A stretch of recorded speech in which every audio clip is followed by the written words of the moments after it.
Hello and welcome to the walkthrough of the Greybox of my Quake single-player map, Penitentiary.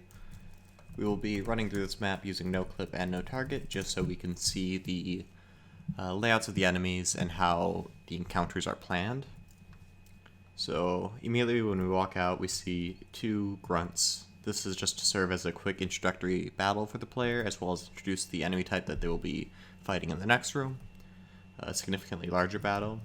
So here on either side we have two grunts to kind of ambush the player a little bit. They aren't completely hidden, but the player's attention will probably be taken up by the two guys shooting in the windows. These grunts aren't on a patrol, which normally I would do in order to show movement before the player actually reaches them, but because I have a trigger here, the guards will be triggered right before the player opens the door, so that they'll already be in motion by the time the player enters. Over here, more guards.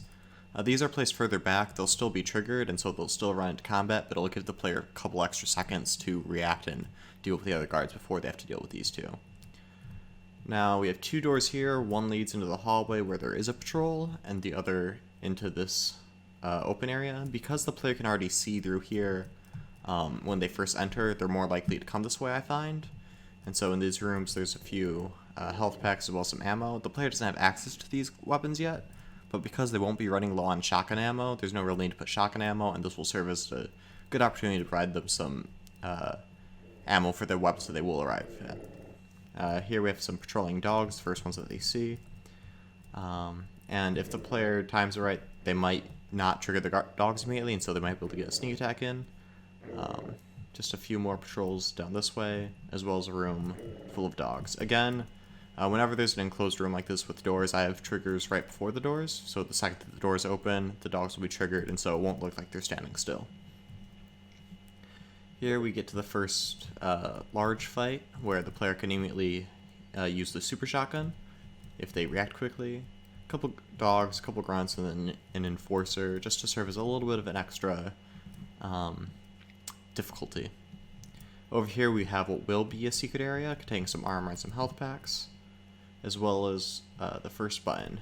This button, as the player can see, opens a lock and this window gives the player a nice view into the kind of the central hub of this map, where there's some guards patrolling. The second that this button is pushed, all the guards will be triggered, although they probably won't do anything until the player goes down the elevator.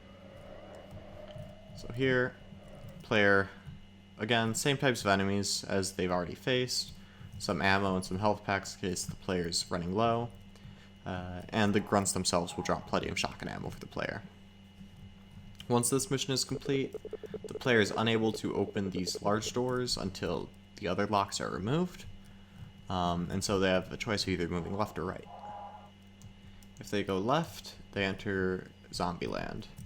So over here we have some cells, a couple of them are open with some zombies inside, as well as some ammo. Again, zombies will be triggered by the time the player enters that doorway.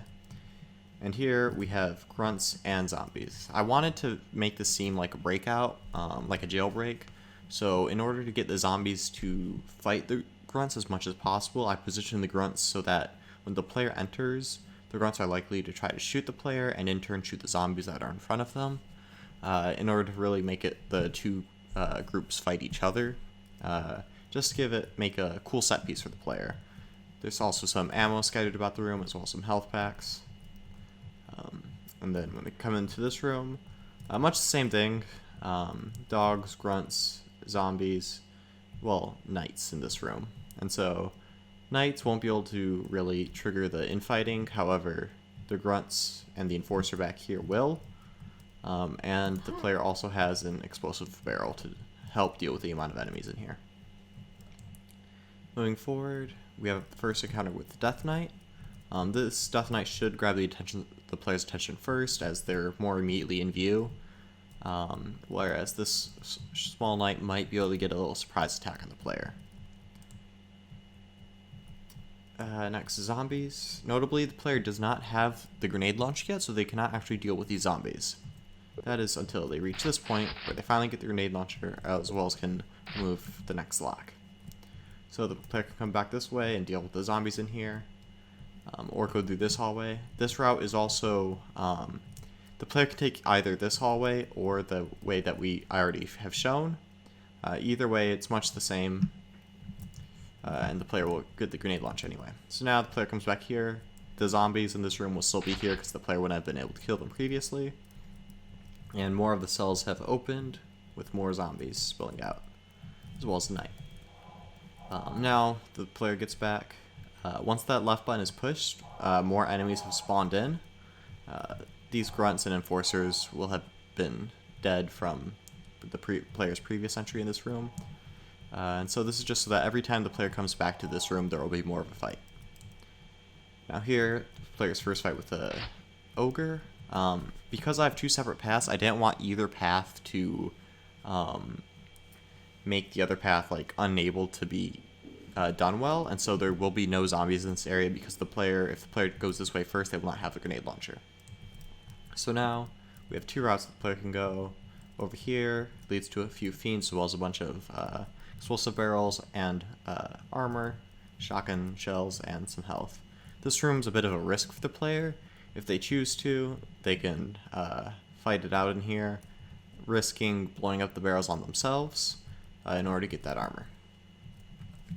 And this way we have a Death Knight in a rather small hallway. The player can kite around through the doorway if they want, just to serve as a bit of an introduction to this enemy if the player had not gone the left route. Over here, another ogre, another fiend. So the player will likely deal with these two first, as this fiend will immediately be launching themselves towards the player. Once these two are dead, the player might think they're safe to turn this hallway, just in time to see Ivor. Quite the dangerous enemy type, especially in this large open area. However, because I designed the room this way, the player has plenty of cover, and either with the shotgun or the grenade launcher, if they went the left path first, they should be able to take care of it fairly easily. Next, we have a little bit of recuperation room. These don't really matter yet, before the player gets to a fight with another ogre, two ogres that is, and a fiend. Pretty simple room, not much to explain here. Get to the next room, and here we see guards and enforcers. I wanted it to seem like these guards are kind of taking their last stand against the jailbreak monsters. So they're holed up in the command room. Press this button, and the middle lock is removed. Now the player is able to access the large doors. However, if they try to go back the way they came, they cannot. The route's been blocked off due to security measures.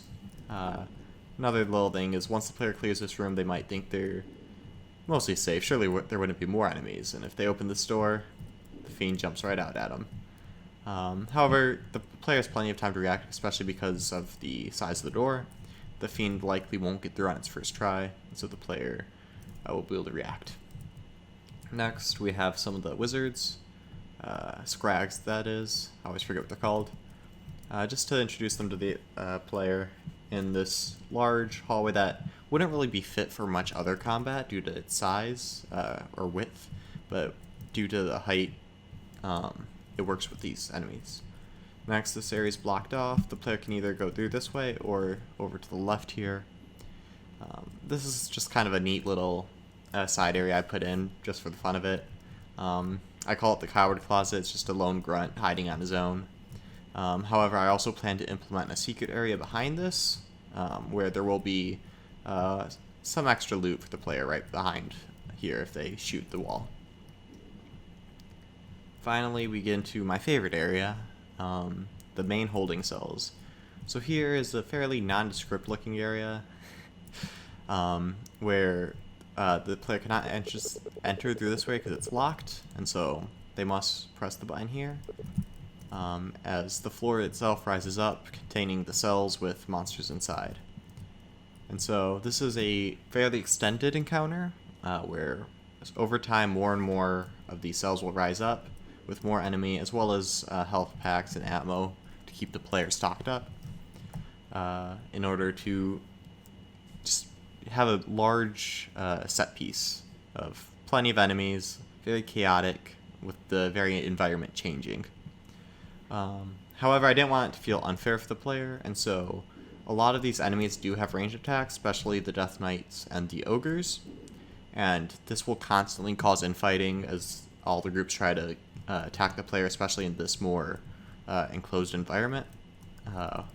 And so it's really, while there are a lot of enemies, they'll be fighting each other as much as the player, and so it'll be fairly simple for the player to actually deal with it. So the player has to kill most of these enemies. Due to there being infighting, I didn't want to make it impossible for the player to proceed if one of the enemies killed the other, so they don't have to kill quite as many before these doors unlock. And inside, we have the Thunderbolt, and the player can finally go back the way they came. More cells open, this time with no enemies inside.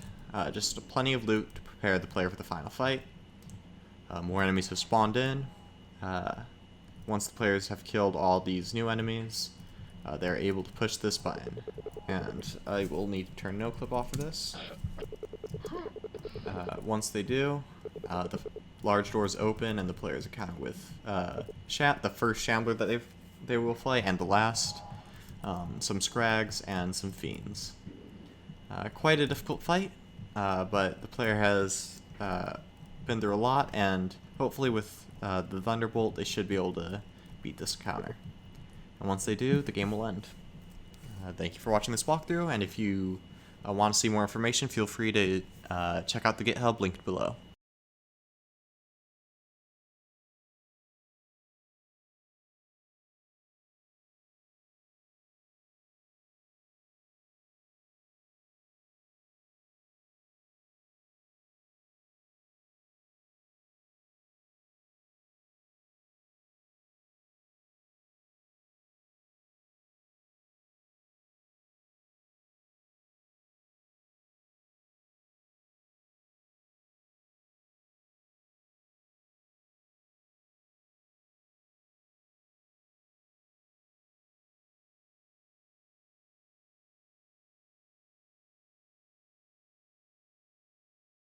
Thank you.